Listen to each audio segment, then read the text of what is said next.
नमस्कार दोस्तों, आप सभी का फिर से स्वागत है टेक्नोलॉजी क्रीड़ा चैनल में। और आज का जो वीडियो है वो मैंने माइक्रो सर्विस का जो कोर्स है वो स्टार्ट कर दिया है। उसके लिए मैंने आप लोगों को इन्फॉर्म किया है कि अभी भी जो लोग बाकी हैं और माइक्रो सर्विस सीखना चाहते हैं, क्या हम लोग माइक्रो सर्विस में कवर करेंगे वो जो है वो मैंने इस वीडियो में मेंशन किया है। तो चलिए हम लोग वीडियो ही देख लेते हैं। लेकिन अगर जो आज भी इस माइक्रो सर्विस के कोर्स को ज्वाइन करना चाहता है वो वीडियो के डिस्क्रिप्शन में बॉक्स में जा सकता है। एंड वहां पर एक गूगल फॉर्म है, उसे आप लोगों को फिल करना है। एंड ये लाइव ट्रेनिंग कोर्स जो है वो ज्वाइन कर सकता है। इस लाइव ट्रेनिंग कोर्स की 1 मंथ की जो फीस है वो 1500 रुपए है। एक 5th क्लास के बच्चे की जो ट्यूशन फीस होती है उससे भी कम जो चार्जेस है वो मैंने रखे हैं। तो इसमें आप लोगों को माइक्रो सर्विस में जो स्केलिंग है, जैसे कि हॉरिजॉन्टल स्केलिंग और वर्टिकल स्केलिंग कैसे करते हैं, कैसे सर्वर्स को आपस में जो है कम्युनिकेट करवाते हैं, ये सारी चीजें मैं आप लोगों को इसमें सिखाने वाला हूं। और आगे चलकर आप लोगों का अजोर का भी कोर्स स्टार्ट होने वाला है। तो अगर जो लोग ज्वाइन करना चाहते हैं आज माइक्रो सर्विस के कोर्स को, वो ज्वाइन कर सकते हैं। वीडियो में डिस्क्रिप्शन बॉक्स में गूगल फॉर्म है, उसे फिल करना जरूरी है। तो चलिए हम लोग देखते हैं कि फर्स्ट सेशन में हम लोगों ने क्या आप लोगों को बताया, क्या माइक्रो सर्विस होती है, मॉड्यूलर मोनोलिथिक या मोनोलिथिक आर्किटेक्चर जो है उसके ऊपर कैसे जो है माइक्रो सर्विस जो है वो हम लोग यूज करें, कि क्योंकि एग्जिस्टिंग सिस्टम हमारे पास ऑलरेडी है तो फिर भी हम लोग माइक्रो सर्विस आर्किटेक्चर क्यों यूज करें। हम लोग जो है स्केलिंग जो है, अगर मोनोलिथिक एप्लीकेशंस की स्केलिंग करें तो हम लोग कैसे करें, ये सारी चीजें जो है मैंने इस वीडियो में बताई है। तो ये फर्स्ट सेशन हमारा मंडे को हो चुका है और सेकंड सेशन में हम लोग आगे बढ़ चुके हैं। तो कहने की बात है कि आज जो फील कर रहा है वो अभी ये रिकॉर्डिंग ले सकता है। और मैं इसमें आप लोगों को रिकॉर्डिंग्स भी दूंगा, आप लोगों को कंप्लीट नोट्स भी दूंगा, माइक्रो सर्विसेज भी आप लोगों को सीखने को मिलेगा। एंड बहुत सारी चीजें हैं जो आप लोगों को सीखने को मिलेंगी।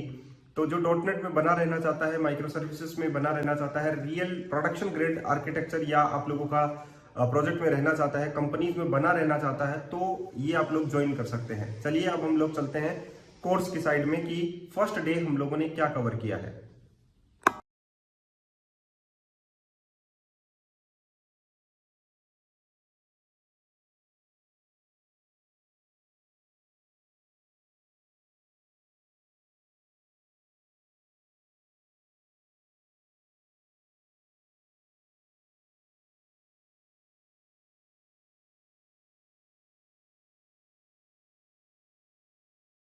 स्क्रीन विजिबल है क्या?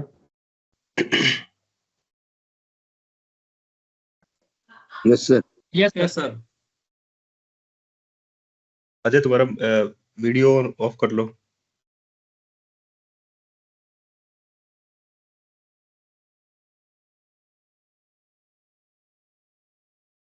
Ajay,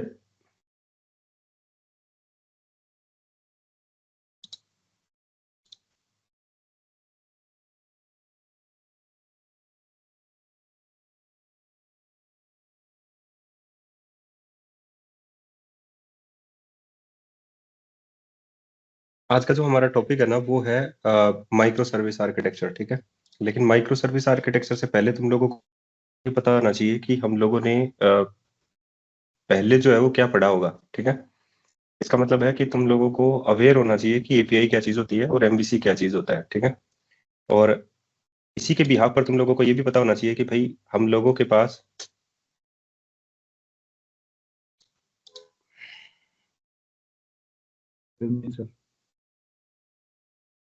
good evening sir. तो हम लोग गुड इवनिंग।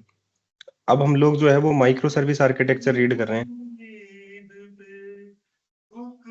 अरे माइक ऑफ भी कर सकते हो तुम लोग।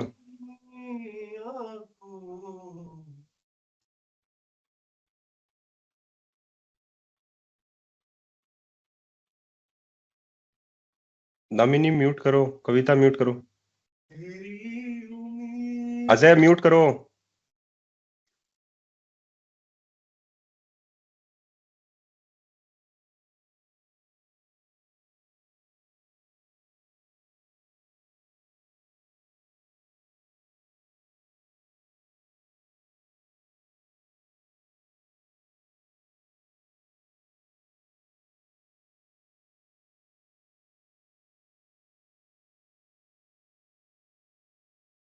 तो हम लोग जो है वो माइक्रो सर्विस आर्किटेक्चर रीड कर रहे हैं। तो हम लोगों को ये पता होना चाहिए कि एपीआई क्या चीज होती है। लेकिन मैं वर्बली तुम लोगों को बताऊंगा कि एपीआई क्या चीज होती है, या तुम्हारे पास अंदर ही हम लोगों को काम करना है तो तुम लोगों को पता लगेगा, ठीक है। तो हम लोगों को ये पढ़ना है आज कि माइक्रो सर्विस है क्या, क्योंकि अगर जब तक हम लोगों को ये पता नहीं होगा कि माइक्रो सर्विस है क्या, हम लोग आगे फॉरवर्ड नहीं कर सकते, राइट। तो इसका मतलब है कि हम लोगों को पहले ये पता होना चाहिए कि हम लोग जो बना रहे हैं वो एक्चुअली में है क्या।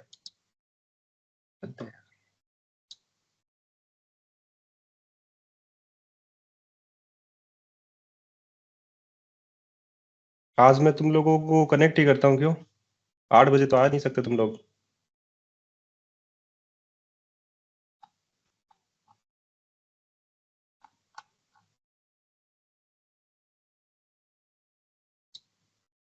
तो हम लोगों को जो पढ़ना है वो है माइक्रो सर्विस आर्किटेक्चर, और माइक्रो सर्विस आर्किटेक्चर का मतलब तुम लोगों को पता होना चाहिए, ठीक है। लेकिन इससे पहले की जो हिस्ट्री है वो भी तुम लोगों को पता होना चाहिए कि माइक्रो सर्विस आर्किटेक्चर हम लोग बना क्यों रहे हैं, उसके पीछे का कारण क्या है। जब हमारे पास एप्लीकेशंस में आर्किटेक्चर पहले थे, तो हम लोग माइक्रो सर्विस आर्किटेक्चर की ओर क्यों जा रहे हैं, क्योंकि ये एक आर्किटेक्चर है सिर्फ। बाकी काम तुम लोगों का वही होगा जैसे कि जो तुम लोगों ने एपीआई को डिजाइन करने में किया है। तुम लोगों ने जो एपीआई डिजाइन किया है वो इस तरीके से किया है। पहले तुम लोगों ने मोनोलिथिक एप्लीकेशंस को डिजाइन किया होगा। मोनोलिथिक का मतलब क्या होता है कि हमारे पास एक फुल पैकेज होता है, इसी के अंदर तुम्हारे पास सारी की सारी जो भी डोमेन से रिलेटेड जितने भी तुम्हारे पास प्रॉब्लम्स होती हैं उनका सॉल्यूशन तुम लोगों के पास इस सिंगल पैकेज के अंदर होता है। अगर हम लोग बात करें एक शॉपिंग कार्ट की, तो वो पूरा शॉपिंग कार्ट तुम्हारे पास एक सिंगल एप्लीकेशन के अंदर एक सिंगल पैकेज के अंदर ही होता है, जिसे हम लोग मोनोलिथिक आर्किटेक्चर बोलते हैं। कुछ लोग मोनोलिथिक आर्किटेक्चर में क्या करते हैं, जैसे कि क्लीन आर्किटेक्चर यूज कर लेते हैं। तो क्लीन आर्किटेक्चर करने से वो लेयर को सेपरेशन कर देते हैं कि हम लोगों ने लेयर यूज किया है। जैसे कि डोमेन लेयर हो गया तुम्हारे पास, परसिस्टेंट लेयर तुम्हारे पास हो गया, इंफ्रास्ट्रक्चर तुम्हारे पास हो गया, और उन सभी लेयर्स का एक अलग अलग रिस्पॉन्सिबिलिटीज होता है। तो हम लोग मोनोलिथिक आर्किटेक्चर बना लेते हैं। उस मोनोलिथिक आर्किटेक्चर के बेस पर हम लोग क्या कहते हैं कि हम लोगों ने एक एप्लीकेशन बना ली। लेकिन एप्लीकेशन बनाने के बाद में बहुत सारी ऐसी प्रॉब्लम्स तुम लोगों को फेस करना पड़ता है कि जैसे कि अगर मान लो मेरे को आगे चलकर इसमें कोई अदर मॉड्यूल ऐड करना पड़े, जैसे कि मान लो मेरे को शिपिंग मॉड्यूल ऐड करना पड़े, तो मैं इस शॉपिंग कार्ट के अंदर एक शिपिंग मॉड्यूल मेरे को ऐड करना पड़ेगा, तो मेरे को एक टिपिकल टास्क लगेगा। मुझे ये लगेगा कि भाई मैं कौन सी लेयर में कहां पर ये सारी चीजें ऐड करूं। तो अगर मेरे को एक चीज और ऐड करना पड़े तो मुझे मोनोलिथिक में वो सारी चीजें टिपिकल लगेंगी। इसीलिए फॉरवर्ड मोड में हुआ हमारे पास modular monolithic. This one is your modular monolithic. ये मॉड्यूलर मोनोलिथिक क्या कहता है कि भाई तुम लोगों ने जो अपना आर्किटेक्चर डिफाइन किया वो एक सिंगल मोनोलिथिक है, मतलब एक सिंगल पैकेज तुम्हारे पास है, उसमें तुम लोगों ने लेयर डिफाइन कर दी। लेकिन लेयर के अंदर भी तुम लोगों ने यहाँ पर क्या डिफाइन नहीं किया, तुम लोगों ने यहाँ पर डिफाइन नहीं किया उनके मॉड्यूल्स। तो हम लोगों को यहाँ पर क्या डिफाइन करने हैं, इसी पैकेज के अंदर हम लोगों ने अलग अलग इस पैकेज को डिवाइड कर दिया यहाँ पर मॉड्यूलर मोनोलिथिक के अंदर। मतलब हम लोगों ने फीचर वाइज जो है वो एक डायरेक्टरीज बनाई। क्लीन आर्किटेक्चर इसमें यूज कर सकते हो, और हर एक क्लीन आर्किटेक्चर की हर एक लेयर में तुम लोगों ने क्या कर दिया, डायरेक्टरीज यूज कर ली। कि अगर मैं डोमेन लेयर की बात करता हूं, जैसे कि मैं यहाँ पर आ जाता हूं, अगर मैं डोमेन लेयर की बात करता हूं तो मैं अपने प्रोजेक्ट को फीचर वाइज डिवाइड कर देता हूं। यहाँ पर मैंने कोई फीचर का यूज नहीं किया, बस मैंने लेयर डिवाइड कर दी थी, मतलब एक बाउंड्री जो है वो बना दी थी। पहले लोग बाउंड्री भी नहीं बनाते थे। मतलब एक पूरा कंप्लीट पैकेज जो है वो तुम्हारे पास एक सिंगल फोल्डर में भी होता था, एक सिंगल डायरेक्टरी में होता था। जब वो सिंगल डायरेक्टरी में ही तुम लोग अलग अलग करते थे, जैसे बीएलएल अलग कर दिया किसी ने डीएलएल अलग कर दिया, या कुछ लोग जो है domain layer, core layer, infrastructure layer उसी डायरेक्टरी के अंदर ही बनाते थे। तो जहां पर क्या होता था, तुम्हारे पास बाउंड्री नहीं बनती थी। बाउंड्री का मतलब क्या होता है कि उस प्रोजेक्ट को कोई भी एक्सेस कर सकता है, ठीक है। तो यहाँ पर बाउंड्री नहीं क्रिएट होती थी। तो जो सिक्योरिटी का पॉइंट था वो तुम्हारे पास लीक था यहाँ पर। तो मोनोलिथिक के अंदर खासकर ये प्रॉब्लम्स थी तुम्हारे पास कि हम लोग सब कुछ एक ही फोल्डर के अंदर क्रिएट करते थे। अब हम लोगों ने मोनोलिथिक को थोड़ा सा और एडवांस किया। हम लोगों ने उसमें लेयर बनानी स्टार्ट करी, यानी कि हम लोगों ने हर एक प्रोजेक्ट को, हर एक चीजों को हम लोगों ने डिवाइड करना स्टार्ट किया वाया लेयर। लेयर्स में हमारे पास बनी, जैसे डोमेन लेयर बना, इंफ्रास्ट्रक्चर लेयर बना, एप्लीकेशन लेयर बना, हमारे पास यूआई लेयर बना, परसिस्टेंट लेयर बना। ये सारी की सारी लेयर्स हमारे पास बनी। इसमें हमारा इंट्रोड्यूस हुआ क्लीन आर्किटेक्चर। अब वो क्लीन आर्किटेक्चर कहता है कि भाई तुम लोग अपने प्रोजेक्ट को लेयर वाइज डिवाइड कर सकते हो, मतलब एक बाउंड्री क्रिएट कर सकते हो तुम्हारे पास हर एक ऑब्जेक्ट्स के लिए। लेकिन वो तुम्हारे पास मॉड्यूलर मोनोलिथिक नहीं होगा। मॉड्यूलर मोनोलिथिक का फीचर क्या है कि कल को अगर तुम लोगों को कोई एक्स्ट्रा चीज ऐड करनी पड़े, जैसे कि शिपिंग मॉड्यूल तुम लोगों को ऐड करना पड़े, तो तुम लोग वो ऐड कर सकते हो। कैसे क्योंकि हम लोगों ने प्रोजेक्ट को कैसे डिजाइन किया, क्लीन आर्किटेक्चर है, लेकिन उस क्लीन आर्किटेक्चर में हर एक चीज अलग अलग फोल्डर्स में है। जैसे तुम्हारे पास यहाँ पर है मॉड्यूल्स, मॉड्यूल्स में यहाँ पर शॉपिंग कार्ट का अगर एग्जांपल हम लोग देखें तो यहाँ पर है कैटलॉग। इस कैटलॉग के लिए यहाँ पर तुम्हारे पास एक डायरेक्टरी है। तो अगर मैं बात करूं एक ही फोल्डर के अंदर सब कुछ है, लेयर नहीं है, तो यहाँ पर कैटलॉग के अंदर क्या होगा, कंट्रोलर भी इसी के अंदर होगा, तुम्हारे पास जितनी भी सर्विसेज होंगी कंट्रोलर की वो भी इसमें होगा। डीबी कॉन्टेक्स्ट की बात करें, जैसे डेटाबेस कॉन्टेक्स्ट की, या तुम्हारी एडी.नेट की बात करें, या डेपर से रिलेटेड कंटेंट की बात करें, तो वो भी तुम्हारा सारा इसी में होगा। तो मतलब एक डायरेक्टरी और तुम्हारे पास सारा कंप्लीट थिंग उसके अंदर ही होगा। नेक्स्ट, कस्टमर के लिए अगर हम लोग बात करें तो कस्टमर का कंट्रोलर होगा, कस्टमर की रिपोजिटरीज होंगी, कस्टमर की सर्विसेज होंगी, कस्टमर का डीबी होगा, वो सारा इसमें होगा। तो ये हम लोगों ने डिजाइन किया मॉड्यूलर मोनोलिथिक के पॉइंट ऑफ व्यू से, कि हम लोगों ने हर एक चीज को डिवाइड कर लिया, सिंगल मॉड्यूल और तुम्हारे पास सिंगल पैकेज। एक पैकेज एक मॉड्यूल हमारे पास है, दूसरा पैकेज हमारे पास दूसरा मॉड्यूल। पैकेज का फॉर्म्स तुम्हारे पास फोल्डर से डिनोट किया गया है यहाँ से। उसके बाद में जब इसको बिल्ड किया जाता था तो ये कंप्लीट पैकेज बनता था, एक पैकेज ही, सिंगल पैकेज, ठीक है। उसके बाद में ये सिंगल पैकेज ही तुम्हारा डिप्लॉय किया जाता था। अब यहां पर प्रॉब्लम क्या आ जाती है तुम्हारे पास, यहां पर एक प्रॉब्लम आती है कि अगर मान लो मेरे को इसको स्केल करना है, अब मैं यहाँ पर एक नई फीचर ऐड नहीं कर रहा, मैं यहाँ पर स्केल कर रहा हूं। अब स्केल क्या होता है तुम्हारे पास, हम लोग यहाँ पर आ जाते हैं। मान लो अब मेरे को स्केल करना है प्रोजेक्ट को, तो मैं स्केल के लिए यहाँ पर ये कर देता हूं तुम्हारे लिए। जैसे मान लो हम लोगों ने कोई एपीआई जो है वो डिजाइन करी, हम लोगों ने यहाँ पर कैटालॉग जो सर्विस है वो डिजाइन करी, और ये मॉड्यूलर जो आर्किटेक्चर है वही है, ठीक है। तो मैंने यहाँ पर कैटालॉग जो सर्विस है वो डिजाइन करी, ठीक है। तो कैटालॉग जो सर्विस है मेरे पास वो एक सिंगल मॉड्यूल हो गया मेरे पास। एंड फाइनली मेरे पास यहाँ पर हो गया कार्ट सर्विस, ये कार्ट की हो गया अपने पास, जिसमें कार्ट से रिलेटेड सारा का सारा डेटा है, लेकिन ये कंप्लीट पैकेज एक ही है, ठीक है। नेक्स्ट, हम लोगों ने यहाँ पर क्या यूज किया, यहाँ पर हम लोगों ने ऑर्डर सर्विस यूज किया। तो हम लोगों ने क्या कहा, हम लोगों ने ये बात कही कि हमारे पास यहाँ पर क्या है, एक ही कंप्लीट पैकेज है, ये एक ही पैकेज के अंदर हमारे पास यहाँ पर है, ठीक है। लेकिन कल को हम लोगों ने क्या कहा कि जो कैटालॉग सर्विस है, या हमारे पास एक और है सर्च सर्विस, जहां पर सर्च की फंक्शनलिटी अपने पास है। तो हम लोगों ने यहाँ पर लिखा कि हमारे पास एक सर्च सर्विस है जो सर्च का काम करती है। तो अगर हम लोग अमेजोन की बात करके चले या फ्लिपकार्ट की बात करके चले, तो सबसे ज्यादा जो ट्रैफिक होता है वो हमारे पास सर्च सर्विस के ऊपर होता है, ठीक है। लेकिन हम लोगों ने क्या किया, मॉड्यूलर मोनोलिथिक तो हम लोगों ने यूज कर लिया। मॉड्यूलर मोनोलिथिक का मतलब है कि हम लोगों ने डिवाइड कर लिया अपनी एप्लीकेशंस को हर एक अलग अलग मॉड्यूल्स के अंदर, हर एक डायरेक्टरी के अंदर हम लोगों ने फीचर्स उसकी अलग अलग दी है।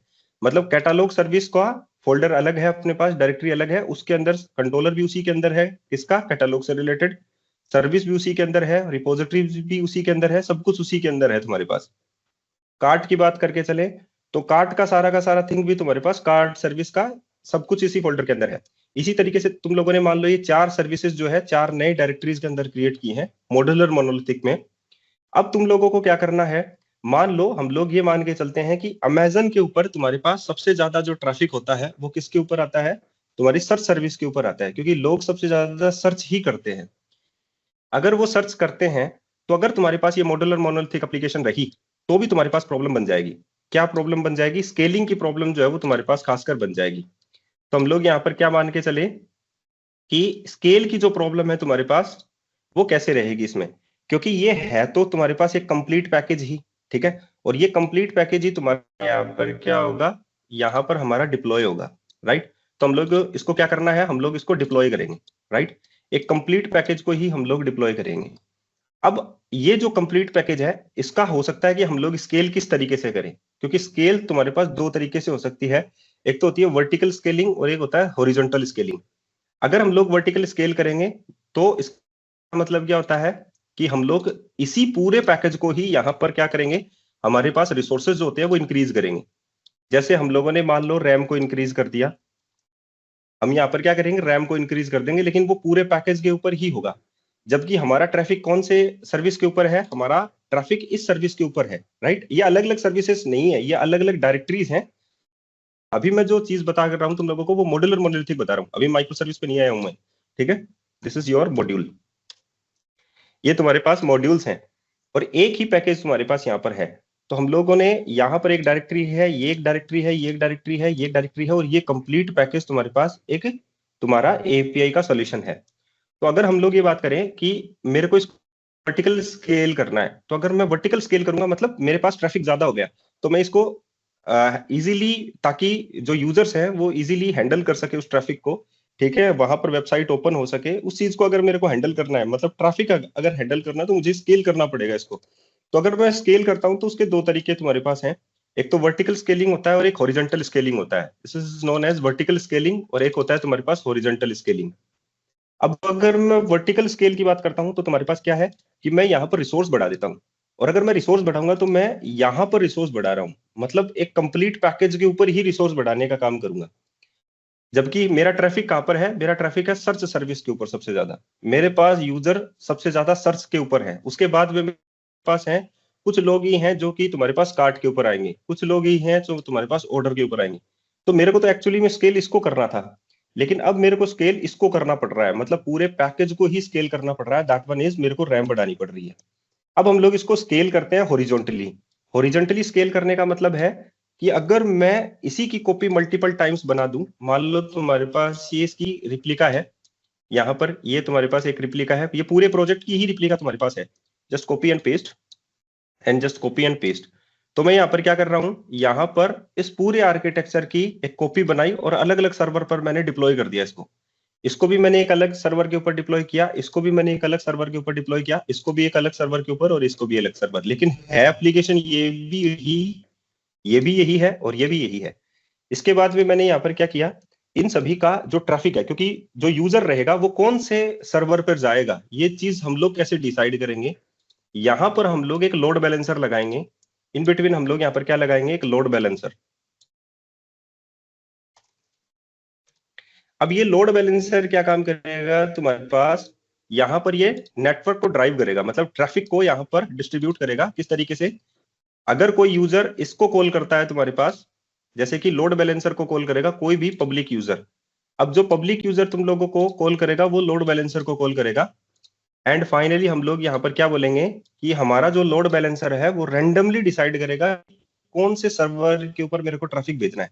मान लो तुम्हारे पास यहाँ पर रमेश नाम से कोई लड़का है, वो तुम्हारे पास एप्लीकेशंस को जो है रन करना, मतलब एग्जीक्यूट देखना चाहता है, यानी कि अमेजन को ओपन करना चाहता है या सर्च को यूज करना चाहता है, तो वो सबसे पहले लोड बैलेंसर को ही कॉल करेगा यहाँ पर, राइट। उसके बाद में लोड बैलेंसर डिसाइड करेगा कि मेरे को इस रमेश को कौन से सर्वर के ऊपर भेजना है, तो फाइनली वो मान लो इसके ऊपर भेज देता है। लेकिन कोई जरूरी नहीं है कि रमेश जो है वो जस्ट नेक्स्ट को जब कॉल करता है वो तुम्हारे पास इसको ही भेजे, तो वो तुम्हारे पास कहां पर भेज सकता है, रमेश को यहां पर भेज सकता है। हो सकता है कि वो तुम्हारे पास नेक्स्ट टाइम रमेश को यहां पर भी सेंड करे। तो हम लोगों को यही चीज देखनी है। ये होता है तुम्हारे पास हॉरिजॉन्टल स्केलिंग, कि हम लोगों को प्रोजेक्ट को हॉरिजॉन्टल स्केल कर दिया हम लोगों ने, कि लोड बैलेंसर के थ्रू हम लोगों ने नेटवर्क तो ड्राइव कर दिया, ठीक है, जिससे हमारे पास रमेश यहाँ पर चला जाएगा, हो सकता है सुरेश यहाँ पर चला जाए, हो सकता है हमारे पास जो अमित है वो यहाँ पर चला जाए।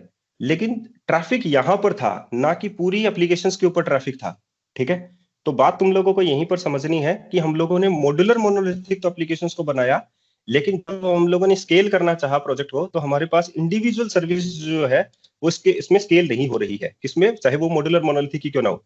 तो हम लोग यहाँ पर प्रोजेक्ट को ही स्केल कर रहे हैं, और वाया हम लोगों ने लोड बैलेंसर का यूज करके हम लोगों ने हमारा जो ट्रैफिक है उसको हम लोगों ने हाफ हाफ करके डिवाइड कर लिया वाया लोड बैलेंसर। ये लोड बैलेंसर डिफरेंट टाइप्स के तुम्हारे पास अवेलेबल है, जैसे कि तुम लोग अगर यूज करना चाहो तो माइक्रोसॉफ्ट का रिकमेंडेड है यार्प, तो वो तुम लोग यूज कर सकते हो, यार्प डॉट रिवर्स प्रॉक्सी। इस पूरे प्रोजेक्ट में हम लोग यार्प यूज करेंगे और ओसिलोट यूज करेंगे, ठीक है। तो हमारे पास हम लोगों को यहाँ पर ये चीज चेक करनी है कि मैं यहाँ पर कैसे इस चीज को ड्राइव करता हूं। अगर हम लोग इसको देखना चाहें तो मैंने एक एप्लीकेशन तुम्हारे लिए बना रखी है, दैट वन इज myapp.sln। एक सिंपल सा छोटा सा तुम्हारे पास एक शॉर्ट एग्जांपल है जो इस चीज को डिफाइन करेगा। तो अगर मान लो मैंने यहाँ पर एक एप्लीकेशन बनाई, that one is my app, और यहाँ पर मैं इसी एप्लीकेशन को, यानी कि माई ऐप जो एप्लीकेशन है मेरे पास, इसी को मैं अलग अलग पोर्ट पर होस्ट कर दूं, राइट, 7102, 7103, 7104। तो ये 3 पोर्ट के ऊपर यहाँ पर चल रही है, राइट। तो मैं यहाँ पर ये बोलूंगा कि मेरे क्लाइंट को, यानी कि मेरे यूजर को कैसे पता चलेगा कि मेरे को कौन से पोर्ट को एग्जीक्यूट करना है। सो फाइनली मैं यहाँ पर क्या करूंगा, मैं यहाँ पर आऊंगा और पहले मैं इसको होस्ट करूंगा, राइट। सो फाइनली मैं यहाँ पर आ जाता हूं एंड हम लोग इसको रन करते हैं। रन करने के लिए तुम लोगों को क्या करना पड़ेगा, पहले इसको बिल्ड करना पड़ेगा, क्योंकि विजुअल स्टूडियो जो है वो इसके लिए कैपेबल नहीं है कि तुम लोगों को एक एप्लीकेशंस को रन कर सके, ठीक है, सेम एनवायरनमेंट के अंदर। तो हम लोग यहाँ पर क्या करेंगे, यहाँ पर इसको पहले बिल्ड करेंगे, राइट। और मैं डायरेक्टली बिल्ड करने के बाद में जो तुम्हारे पास जो असेंबली बनती है या एग्जीक्यूटेबल फाइल बनती है, उसको डायरेक्टली सीएलआर के थ्रू रन कर रहा हूँ, ठीक है। तो यहाँ पर मेरे पास क्या है, मैंने इसको बिल्ड कर लिया, एंड लोड बैलेंसर को भी मैंने यहाँ पर क्या कर लिया, बिल्ड कर लिया, राइट। बिल्ड करने के बाद में तुम्हारे पास जो तुम्हारी डायरेक्टरी होती है, बिन डायरेक्टरी होती है, उसके अंदर तुम्हारे पास दो फाइलें बनती हैं, एक तो बनती है डीएलएल फाइल और एक बनती है तुम्हारे पास डॉट एग्जीक्यूटेबल फाइल। तो हम लोग वहां पर चल लेते हैं। तो हमारे पास ये जो माई ऐप है, इसी के अंदर माई ऐप के अंदर ही तुम्हारे पास एक माई ऐप है, माई ऐप के अंदर तुम्हारे पास लोड बैलेंसर भी है और माई ऐप भी है। माई ऐप एक सिंपल एपीआई है, अगर हम लोग चेक करना चाहें तो पहले हम लोग चेक कर लेते हैं। माई ऐप जो है वो तुम्हारे पास एक सिंपल ऐप है, जहां पर तुम्हारे पास क्या है, एक वेब एपीआई है, और तुम्हारे पास सिंगल एंड पॉइंट तुम्हारे पास यहाँ पर है गेट, एंड उसके अंदर जो रिडायरेक्ट ये कर रहा है हम लोगों को, यानी कि क्लाइंट को जो रिडायरेक्ट कर रहा है वो क्या कर रहा है, that one is message, port और टाइम, ये तीन चीजें यहाँ पर कर रहा है। तो तुम लोगों को इससे आइडिया लग जाएगा कि लोड बैलेंसर कैसे काम कर रहा है, राइट। सो फाइनली अगर हम लोग यहाँ पर ये मानकर चलें कि ये मेरी एप्लीकेशन है और इसी को मैं, ये मेरी एक मोनोलिथिक एप्लीकेशन है, या इसे हम लोग बोल सकते हैं मॉड्यूलर मोनोलिथिक, ठीक है, क्योंकि वो एक सिंगल पैकेज ही तुम्हारे पास होता है, और इस सिंगल पैकेज को ही मैं अलग अलग जगह जो है वो डिप्लॉय कर रहा हूँ, अलग अलग पोर्ट के ऊपर डिप्लॉय कर रहा हूँ। सो हम लोग यहाँ पर आ जाते हैं माई ऐप के ऊपर। माई ऐप में मैं इस माई ऐप को ओपन कर लेता हूँ, क्योंकि मैंने इसको बिल्ड कर दिया, तो ऑब्वियसली तुम्हारे पास यहाँ पर क्या बन जाएगी, एक डॉट एग्जीक्यूटेबल फाइल बन जाएगी, राइट। तो अगर मैं यहाँ पर आऊं तो मेरे पास यहाँ पर है माई ऐप डॉट डीएलएल, ये डायनेमिक लिंक लाइब्रेरी फाइल है तुम्हारे पास, जहां पर असेंबली कोड होता है और तुम्हारा आईएल कोड होता है, राइट। एंड फाइनली यहाँ पर हम लोग बोले कि ये एक रैपर होता है इस डीएलएल के ऊपर, जिसको डायरेक्टली ओएस जो है वो तुम्हारा पिक करता है। तो अगर हम लोग इसको डायरेक्टली एग्जीक्यूट कर दे तो तुम्हारा जो ओएस होता है वो इस चीज को पिक करेगा और इसका जो कोड है उसको एग्जीक्यूट कर देगा, जो प्रोग्राम जो .cs है वहां से इस चीज को रन करना स्टार्ट कर देगा। ये तुम्हारा कोड होता है। तो हम लोग इसी माई ऐप डॉट exe को ही यहाँ से रन कर लेंगे, एंड फाइनली मैं इसको कमांड प्रॉम्प्ट में ओपन कर लेता हूं, और यहाँ पर मैं यूज करता हूं माई app dot executable file dash URL,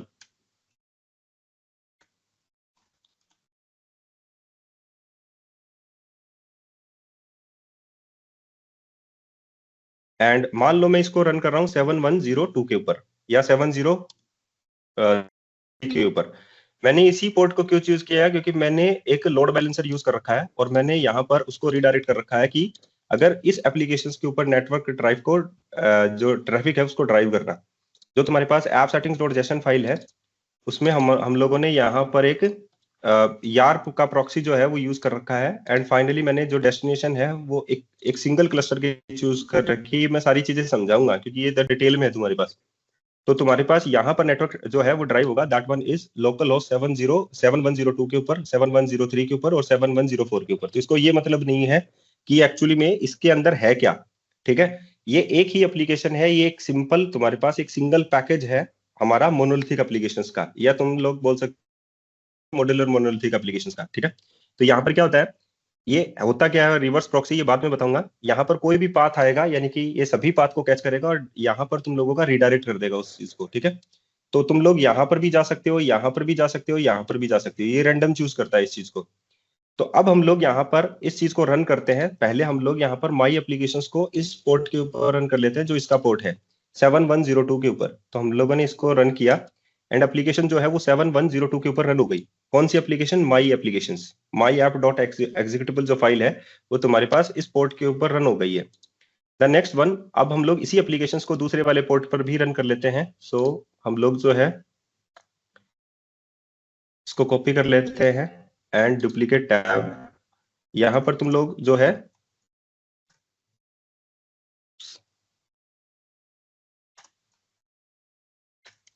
अब हम लोग यहां पर यूज कर लेते हैं तुम्हारे पास my app dot executable file URLs तुम्हारे पास होगा https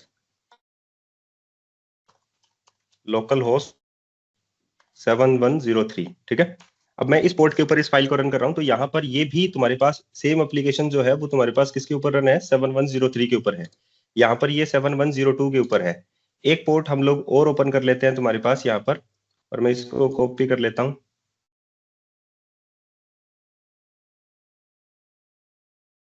एंड हम लोग यहाँ पर यूज कर लेते हैं इसको।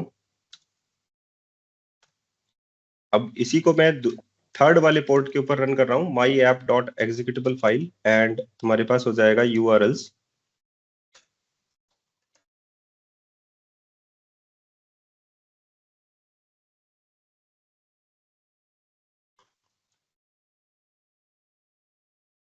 दैट वन, ठीक है। लोकल होस्ट हो गया, 7104 हो गया। अब हम लोग इसको भी रन कर रहे हैं तो इस पोर्ट के ऊपर ये भी रन हो जाएगा। अब हम लोग अपनी एप जो गेटवे एप्लीकेशन है उसको रन करेंगे, एंड फाइनली मैं गेटवे के अंदर जो है यहाँ पर इसको कनेक्ट कर चुका हूँ। तो मैं गेटवे एप्लीकेशन को मैं दिखा देता हूँ तुम लोगों के पास। ये गेटवे एप्लीकेशन है अपने पास। जब हम लोग इसको रन करेंगे तो मेरी जो गेटवे एप्लीकेशन है वो इनको कॉल कर सकती है। कोई भी पाथ गेटवे एप्लीकेशन के पास आएगा तो वो डायरेक्टली इनडायरेक्टली इसको कॉल कर सकता है। तो हम लोग अब गेटवे एप्लीकेशन की ओर चलते हैं। तुम्हारे पास गेटवे एप्लीकेशन है माई ऐप के अंदर, ये है लोड बैलेंसर। बिन के अंदर चलते हैं, डिबग नेट 9.0, एंड फाइनली इसको हम लोग रन कर लेते हैं। यहां पर है तुम्हारे पास लोड बैलेंसर। अगर हम लोग यहाँ पर देखें load balancer dot executable file, और अगर तुम लोग इसका पोर्ट देखना चाहो तो तुम्हारे पास यहाँ पर इसका पोर्ट है,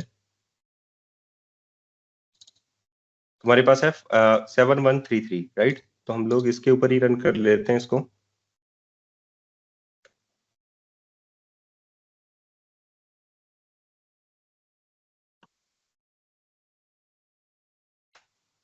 तो ये अपना जो लोड बैलेंसर है वो रन हो चुका है 7133 के ऊपर। तो मैं इसको रन कर लेता हूँ 7133 को। ये तुम्हारे पास ब्राउजर में है, हेलो वर्ल्ड इसके अंदर लिखा हुआ है सिंपल सा। इसका मतलब है तुम्हारे पास 7133 के ऊपर तुम्हारा लोड बैलेंसर चला हुआ है। अब हम लोग अपना एपीआई का जो पॉइंट है, यानी कि जो माई एप्लीकेशन है, अगर हम लोग उसको रन करना चाहें, जैसे कि हमारे पास टेस्ट कंट्रोलर है, उसके अंदर सिंगल एंड पॉइंट तुम्हारे पास है गेट।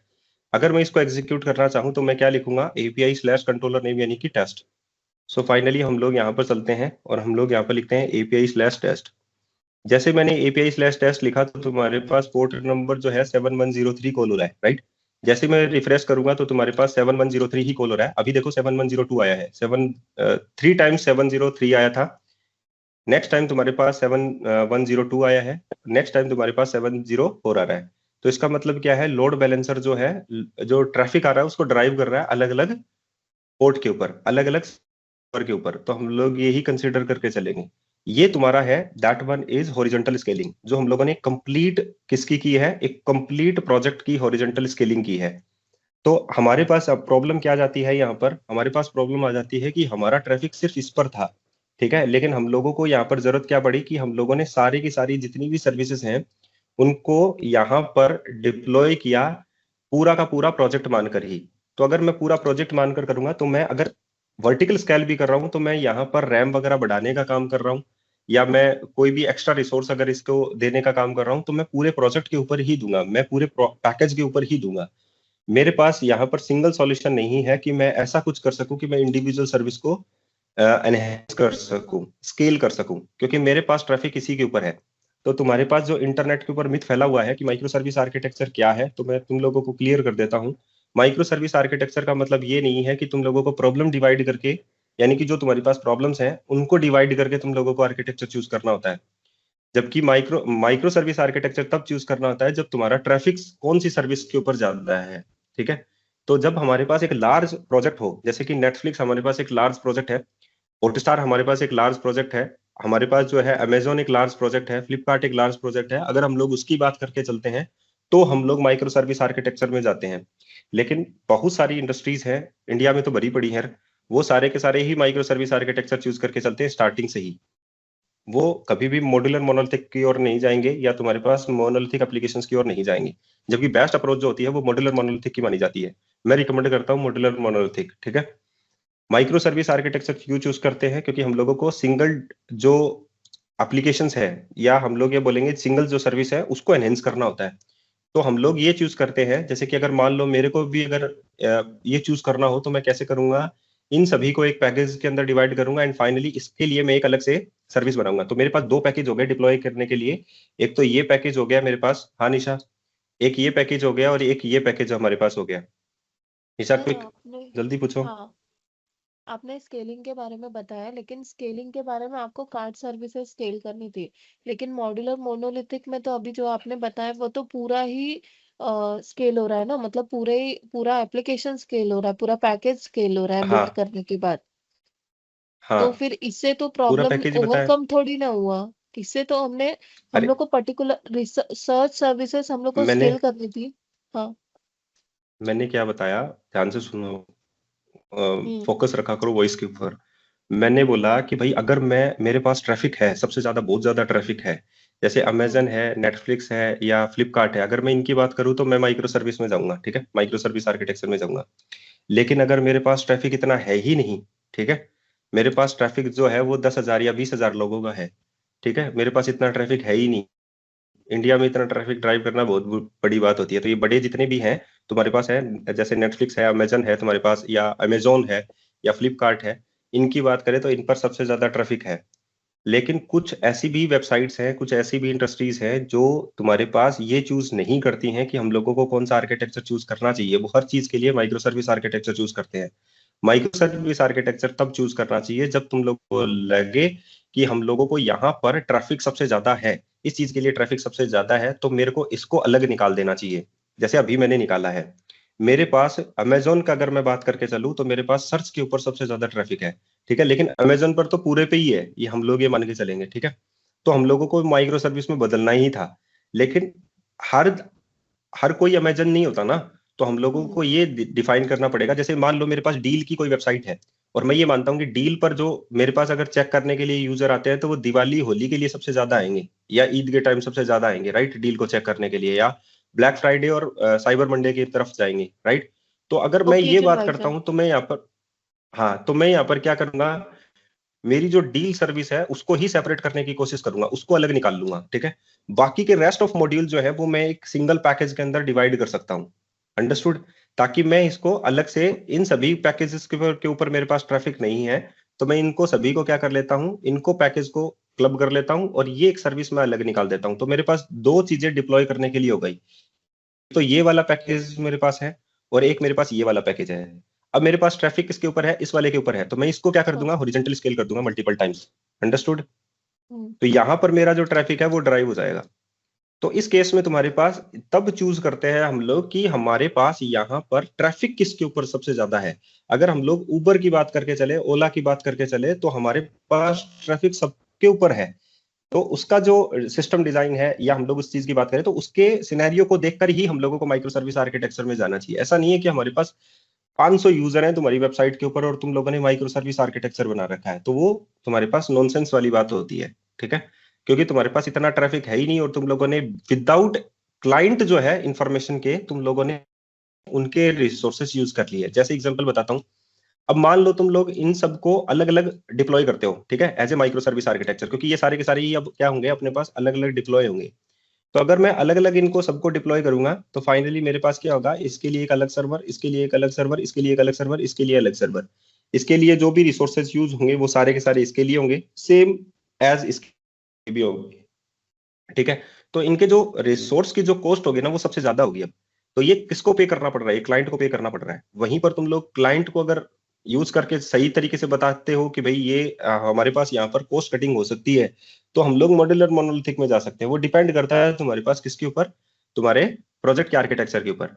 अब प्रॉब्लम क्या आ जाती है यहाँ पर कि अगर हम लोगों ने इसको मॉड्यूलर मोनोलिथिक में बदल दिया तो कल को क्या माइक्रो सर्विस में बदला जा सकता है कि कल ट्रैफिक ड्राइव जो है वो बढ़ने लग जाए। ये यूज केस भी तुम्हारे पास हो सकता है, बिल्कुल बदला जा सकता है। हम लोगों ने यहाँ पर अगर मॉड्यूलर मोनोलिथिक एप्लीकेशंस बदल लिया, जैसे कि मान लो हम लोगों ने, क्योंकि मॉड्यूल्स हम लोगों ने डिवाइड किए हैं, राइट, हम लोगों ने इंडिविजुअल मॉड्यूल्स जो है वो यहाँ पर बनाए हैं। This one is your single module, ये तुम्हारे पास एक सिंगल मॉड्यूल है, ये भी तुम्हारे पास एक सिंगल मॉड्यूल है, ये भी तुम्हारे पास सिंगल मॉड्यूल है। तो एप्लीकेशंस तो वैसे ही मॉड्यूल्स में अलग अलग डिवाइड है। तो हम लोग अगर इसको निकालना चाहें तो थोड़ा बहुत ही तुम लोगों को यहाँ पर चेंज करना पड़ता है मॉड्यूलर मोनोलिथिक के अंदर, और एप्लीकेशन सेपरेट हो सकती है तुम्हारे पास, ठीक है। तो मॉड्यूलर मोनोलिथिक के बहुत ज्यादा एडवांटेजेस हैं अगर तुम लोग देखना चाहो तो। लेकिन अगर ईआरपी जैसी वेबसाइट है और बहुत ज्यादा ट्रैफिक है तो मैं रिकमेंड नहीं करूंगा कि मॉड्यूलर मोनोलिथिक पर जाओ, माइक्रो सर्विस पर चलते हैं। तो फाइनली तुम लोग माइक्रो सर्विस पर आ सकते हो। जैसे कि हॉटस्टार है तुम्हारे पास, माइक्रो सर्विस नहीं बनाओगे तो काम नहीं चलेगा। अमेजोन है, माइक्रो सर्विस नहीं बनाओगे तो काम नहीं चलेगा। तो हम लोगों को क्या यूज करना पड़ेगा, उसके लिए माइक्रो सर्विस आर्किटेक्चर ही चूज करना पड़ेगा। अब बात कर लेते हैं हम लोग आर्किटेक्चर की। लेकिन आर्किटेक्चर को डिजाइन करने के लिए हम लोगों को ये नहीं है कि जो हम लोगों ने पीछे पढ़ा था वो साफ हो गया सारा का सारा, नहीं। ये सिर्फ एक आर्किटेक्चरल स्टाइल है। इसके अंदर जो हम लोग चीजें काम में लेंगे वो वही है जो हम लोगों ने पहले सीखी है। जैसे कि एपीआई, एपीआई को कैसे हम लोग डिजाइन करें, ठीक है, एपीआई को हम लोग कैसे बनाएं, वो हम लोग अब इस सिंगल मॉड्यूल के लिए सिंगल एपीआई डिजाइन करेंगे, इस सिंगल मॉड्यूल के लिए एक सिंगल डिजाइन करेंगे, इस सिंगल मॉड्यूल के लिए एक सिंगल डिजाइन। अब बात आ जाती है प्रॉब्लम्स की, कि जब मैंने एक पैकेज पर ही यहाँ पर काम करना स्टार्ट किया था तो मेरे पास कोई प्रॉब्लम नहीं आई थी, क्योंकि ये एक सिंगल बाउंड्री के अंदर ही है, अपने पास एक सिंगल पैकेज के अंदर है, मतलब एक सिंगल बाउंड्री के अंदर हम लोग ट्रीट करके चलते हैं। तो यहाँ पर अगर मैं यहाँ पर बात करके चलूं, जैसे मान लो मेरे पास एक सिंगल बाउंड्री के अंदर ही है ये सारा सब कुछ, तो मैं मान लेता हूं कि ये वाला है, ठीक है। अभी तुम्हारे पास ये नहीं है, ये नहीं है, और यूजर डायरेक्टली कम्युनिकेट किससे कर रहा है, तुम्हारे पास इस सर्वर के साथ कर रहा है, और यही तुम्हारे पास कंप्लीट पैकेज है, दिस वन, ठीक है। ये तुम्हारा पैकेज 1 है। पैकेज 1 का मतलब पैकेज है, कंप्लीट पैकेज, यानी कि शॉपिंग कार्ट। और ये तुम्हारी पास एप्लीकेशन है, तुम्हारी पास मोनोलिथिक या मॉड्यूलर मोनोलिथिक, जो तुम लोग चूज करना चाहो। अगर मैं यहाँ पर रमेश जो है वो लॉग इन करता है तुम्हारे पास शॉपिंग कार्ट के ऊपर, तो वो लॉगिन का क्रेडेंशियल जो है यहाँ पर सेंड करता है, राइट। तो यहाँ पर एक सेशन बनता है लॉगिन के टाइम। तो अगर यहाँ पर एक सेशन बनेगा तो वो इसी सर्वर के ऊपर ही बनेगा, राइट। और उसका जो तुम्हारे पास ऑब्जेक्ट आईडी होता है वो तुम्हारे पास क्लाइंट कंप्यूटर में कुकीज में सेव हो जाता है। तो लेकिन सेशन जो बन रहा है वो इस सर्वर के ऊपर तुम्हारे पास बन रहा है, राइट। लेकिन अगर मैं इसी चीज को डिवाइड कर दूं, जैसे कि मैंने स्केल किया इस प्रोजेक्ट को, अब मैं इसी प्रोजेक्ट को क्या कर रहा हूँ, स्केल कर रहा हूँ। और अब मैं अगर स्केल करूंगा तुम्हारे पास और विद लोड बैलेंसर मैं इसको अगर कनेक्ट करने की कोशिश कर रहा हूँ, तो मैंने इसी एप्लीकेशंस को 3 जगह डिवाइड कर दिया वाया हॉरिजॉन्टल स्केलिंग। तो मैं यहाँ पर क्या कहूंगा कि मेरा जो पब्लिक यूजर है वो मेरे से कम्युनिकेट नहीं करेगा, मतलब एक सर्वर से कम्युनिकेट नहीं करेगा, वो लोड बैलेंसर से कम्युनिकेट करेगा। जैसे अभी अभी मैंने तुम लोगों को बताया था 7133 के ऊपर, ये तुम्हारा कम्युनिकेशन पोर्ट था जो यहाँ पर चल रहा था 7133 के ऊपर, दिस वन। तो अगर हम लोग यहाँ पर बात करके चले तो हमारा जो यूजर है रमेश, वो किससे कम्युनिकेट करेगा, लोड बैलेंसर से कम्युनिकेट करेगा। अब लोड बैलेंसर कोई जरूरी नहीं ना कि वो इस वाले सर्वर को ही कॉल करे, इस वाले पोर्ट को ही कॉल करे। वो हो सकता है इस वाले पोर्ट को भी कॉल करे, हो सकता है इस वाले पोर्ट को भी कॉल करे, हो सकता है इस वाले पोर्ट को भी कॉल करे। जो रमेश था लॉगिन जो किया था उसने इस वाले सर्वर के ऊपर किया था। अब नेक्स्ट रिक्वेस्ट जब रमेश करेगा तो हो सकता है कि ये रिक्वेस्ट इस वाले सर्वर के ऊपर जाए, तो इस सर्वर के ऊपर तो उसने कभी सेशन बनाया ही नहीं था। तो यहाँ पर ये जो है यहाँ पर लॉग आउट दिखाएगा, यहाँ पर ये सेशन क्रिएट ही नहीं हुआ, तो तुम लोगों को अनऑथेंटिकेटेड यूजर दिखाएगा यहाँ पर। तो ये प्रॉब्लम तुम लोगों को यहाँ पर फेस करने को मिलेगी जब हम लोग और हॉरिजॉन्टल स्केल करेंगे। इस प्रॉब्लम को कैसे सॉल्व करते हैं वो मैंने तुम लोगों को तो बता दी है, रेडिश से प्रॉब्लम सॉल्व होती है, ठीक है। जो हम लोग एक डिस्ट्रीब्यूटेड अलग से चीजें क्रिएट करते हैं उन चीजों से क्रिएट होती है, लेकिन बाकी लोगों को बतानी है। तो ये चीजें आगे हम लोग देखेंगे कि ऐसी अगर हम लोग स्केल करते हैं या माइक्रो सर्विस आर्किटेक्चर अगर हम लोग काम में लेते हैं तो वहां पर हम लोग ऐसी चीजों को कैसे फेस करेंगे, क्योंकि प्रॉब्लम्स आएंगी। जैसे जैसे तुम लोग डिवाइड करते जाते हो तो तुम लोगों के लिए अलग अलग प्रॉब्लम्स फेस करने को मिलेंगी। तो मैंने क्या कहा कि माइक्रो सर्विस का मतलब ये नहीं है कि हम लोग जो पहले हम लोगों ने पढ़ा है वो पूरा का पूरा क्लियर हो गया, साफ हो गया सारा का सारा, नहीं। वो जो सर्विस हम लोगों ने यहाँ पर बनाई है, हाँ नील। सर रेडिस तो अनिल हम लोग जल्दी। अभी तक यूज नहीं किए हैं। चलो हम्म। सर रेडिस तो यूज यूज नहीं नहीं किया किया। ना अभी तक प्रोजेक्ट में। ये मतलब शायद मैं क्लास निशा, में नहीं हूँ। निशा तुमने नहीं ज्वाइन किया होगा लास्ट टाइम। मैंने रेडिश यूज कर लिया कार्ड सर्विस के लिए। सर किए थे जब हम क्लास कविता यूज प्रोजेक्ट कर कर लिया रहे ना। थे उस समय। या सर हम लोग कर लिए। ओके तो सर, तुम मेरा एक तो दो होंगे नहीं क्लास शायद। मिस हो गया अभी था जो अभी है। आगे फॉरवर्ड ओके करते हैं। अभी हम लोग यहाँ पर क्या बोल रहे हैं कि जो माइक्रो सर्विस हम लोग रीड करेंगे वो वही है जो तुम्हारे पास तुम लोग पहले पढ़ कर आए हो, ठीक है। तो हमारे पास यहाँ पर अब माइक्रो सर्विस का आर्किटेक्चर हम लोग एपीआई को अलग अलग करेंगे, ठीक है। लेकिन जब हम लोग एपीआई को अलग अलग करेंगे तो तुम्हारे पास यहाँ पर कुछ प्रॉब्लम्स आएंगी, तो उस चीजों को हम लोगों को फेस कैसे करना है। अब ये देखो तुम्हारे पास इस मॉड्यूलर मोनोलिथिक में क्या होता है, हम लोग ये ट्रीट करके चलते हैं बाय डिफॉल्ट। तुम लोग अलग अलग डेटाबेस बना सकते हो, लेकिन प्रॉब्लम क्या है, पैकेज एक ही होगा, ठीक है। यहाँ पर तुम्हारे पास क्या है, जैसे कि हम लोगों ने एप्लीकेशंस को तो मॉड्यूल में डिवाइड कर दिया, लेकिन हम लोग मान के चलते हैं कि डेटाबेस एक ही रखते हैं इसका, ठीक है। तो मॉड्यूलर मोनोलिथिक में तुम्हारे पास डेटाबेस एक ही है, लेकिन माइक्रो सर्विस में हर एक सर्विस का तुम्हारे पास यहाँ पर क्या होगा, डेटाबेस अलग होगा। और कोई जरूरी नहीं है कि हम लोग SQL सर्वर ही यूज करें हर एक चीज के लिए, कोई जरूरी नहीं कि हम लोग पोस्टग्रीज यूज करें हर चीज के लिए, कोई जरूरी नहीं कि हम लोग अलग जो डेटाबेस है वही यूज करें। जो बेहतर होगा जिस चीज में वही यूज करेंगे। लेकिन एक बार के लिए मैं तुम लोगों को जब फर्स्ट गेटिंग स्टार्टेड दूंगा, वो तुम लोगों को एक जो सिंपल प्रोजेक्ट हम लोग करेंगे ऑक्शन का, वो तुम्हारे पास किसके साथ करेंगे, SQL सर्वर के साथ करेंगे। उसके बाद में जो नेक्स्ट स्टेप तुम्हारे पास होगा, जो तुम लोगों को दिया जाएगा, मैं तुम लोगों को नेक्स्ट स्टेप में अलग अलग डेटाबेस के साथ बताऊंगा, जैसे खासकर MongoDB के साथ, क्योंकि MongoDB जो है वो NoSQL को यूज करता है और तुम्हारे पास वहां पर सर्चिंग बेस्ट होती है इंस्टेड ऑफ तुम्हारे पास रिलेशनल DB की बजाय। तो ये चीजें तुम लोगों को सीखना है, ठीक है। और जो प्रॉब्लम्स आएंगी उसको हम लोगों को कैसे फेस करना है वो हम लोगों को देखना है। तो मैंने क्या कहा, मैंने यहाँ पर ये कहा कि इन्हीं सर्विसेज को हम लोग अलग अलग हिस्सों में डिवाइड कर देते हैं। अब ये हमारे पास एक सिंगल प्रोजेक्ट रहेगा, ये हमारे पास एक सिंगल पैकेज नहीं है जिसको हम लोग डिप्लॉय करेंगे, इसको भी हम लोग अलग डिप्लॉय करेंगे, इसको भी हम लोग अलग डिप्लॉय करेंगे और इसको भी हम लोग अलग डिप्लॉय करेंगे, ठीक है। ये तीनों को ही हम लोग अलग डिप्लॉय करेंगे। ये मान लो तुम्हारे पास कैटलॉग है, ये तुम्हारे पास मान लो कार्ट है, ये मान लो तुम्हारे पास ऑर्डर सर्विस है, ठीक है। लेकिन मेरा पर्सपेक्टिव वैसा ही रहेगा, क्योंकि मैं थोड़ा सा चीजों को अलग देख कर चलता हूं। तो मेरा पर्सपेक्टिव कैसा है, मेरा पर्सपेक्टिव ऐसा है, जिसके ऊपर ट्रैफिक ज्यादा है उसी को ही तुम लोग क्या कर दो, सिर्फ बाहर निकालो और उसी को ही माइक्रो सर्विस आर्किटेक्चर में बदलो। चाहे एक एंड पॉइंट के ऊपर ही तुम्हारे पास सबसे ज्यादा ट्रैफिक क्यों ना हो, उसी को ही बाहर निकालो, बाकी को सबको मॉड्यूलर मोनोलिथिक में चलने दो, ठीक है। तुम ऐसा अगर डिजाइन करते हो तो बेस्ट, मेरे लिए तो बेस्ट रहेगा ये चीज, क्योंकि हर कोई अमेजन या प्राइम जैसा नहीं होता है। हम लोग ये ट्रीट करके चलते हैं कि डील वाली सर्विस ही सबसे ज्यादा जो है ट्रैफिक को ड्राइव कर रही है। तो क्यों ना डील सर्विस को ही, जो गेट ऑल जो है तुम्हारे पास डील वाला, उसको ही हम लोग एक अलग से प्रोसेस बना देते हैं, अलग से हम लोग एक सर्विस बना देते हैं और उसको ही हम लोग डिप्लॉय कर देते हैं। बाकी रेस्ट ऑफ द प्रोजेक्ट हमारे पास एक सिंगल पैकेज में रहेगा, ताकि उसके ऊपर जो रिसोर्सेज रहेंगे वो उसके रहेंगे, जो डील वाला रहेगा वो उसके रिसोर्सेज उसके रहेंगे। तो हम लोग ऐसा भी ड्राइव कर सकते हैं अपने कॉस्ट कटिंग करने के लिए, ठीक है। लेकिन जो इंडस्ट्री लेवल है तुम्हारे पास, जो इंडस्ट्रीज में यूज होता है, वो इस तरीके का आर्किटेक्चर होता है कि जो प्रॉब्लम है तुम्हारे पास, जैसे कि मान लो तुम लोगों को एक शॉपिंग कार्ट बनाना है, प्रॉब्लम की बात करते हैं। तो शॉपिंग कार्ट में तुम्हारे पास प्रॉब्लम क्या है, तुम्हारे पास डोमेन की प्रॉब्लम क्या है। डोमेन की प्रॉब्लम है सबसे पहले कि यूजर आता है, वो वेबसाइट को सर्व करता है। तो चलो मैंने ये कह दिया कि एनोनिमस यूजर भी हो सकता है, कोई भी यूजर होता है, अभी यहाँ पर प्रॉब्लम नहीं आई। तो दूसरी प्रॉब्लम क्या आती है, कोई यूजर आता है, उसने प्रोडक्ट को सबसे पहले सर्च किया, तो मेरे पास एक कैटालॉग होना चाहिए, तो यहाँ पर एक कैटालॉग सर्विस बनती है। उसके बाद में अगर यूजर उसको खरीदना चाहता है तो उसको एक बास्केट के अंदर ऐड करेगा। तो यहाँ पर दूसरी प्रॉब्लम आती है कि हर एक यूजर का अपना एक बास्केट होना चाहिए।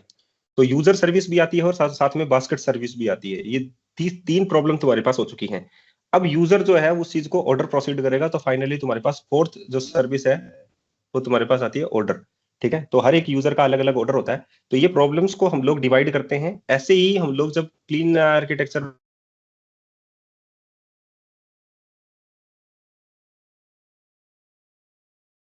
आवाज आ रही है,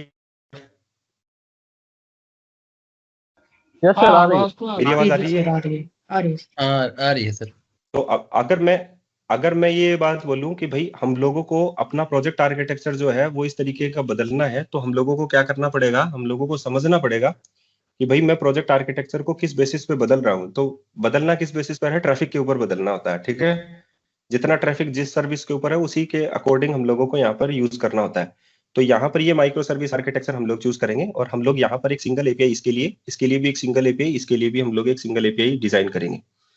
मॉड्यूलर मोनोलिथिक के अंदर तुम लोगों को यहाँ पर साफ साफ दिखाई दे रहा है, देखो ये हम लोगों ने मॉड्यूल्स जो है वो यहाँ पर डिवाइड कर रखे हैं। ऑर्डर अलग है, कस्टमर अलग है, लेकिन पैकेज एक ही है हमारे पास। This is known as modular monolithic applications, ठीक है।